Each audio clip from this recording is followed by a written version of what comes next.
razloži, Marko, viš, tukaj so dve plovili.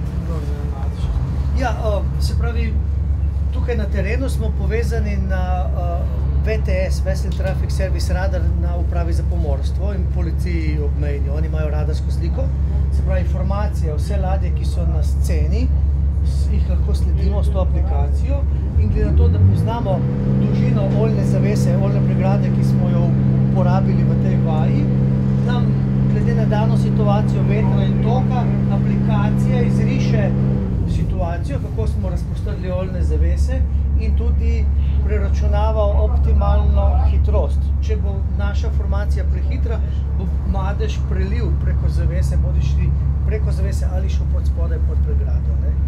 Tako da tukaj lahko tudi malo spremljamo dogajanje in tudi z navideznim madežem, kako se spreminja njegove fizikalne in kemijske lastnosti. Moramo se. 800 pa ne? Ne, 760. 3x240 plus 20. Plus 50. Plus 5. 24 800 metrov. No, jaz sem dal 760. Tako zgleda, če je 760 in glede na naše pozicije ladje. Kaj imaš te dve pozicije radarske tle? To so radarske pozicije ladje.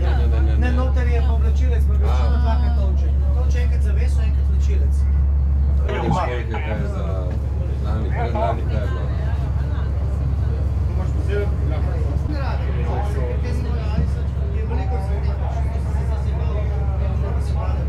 Sam tu ostali, ne? Ja.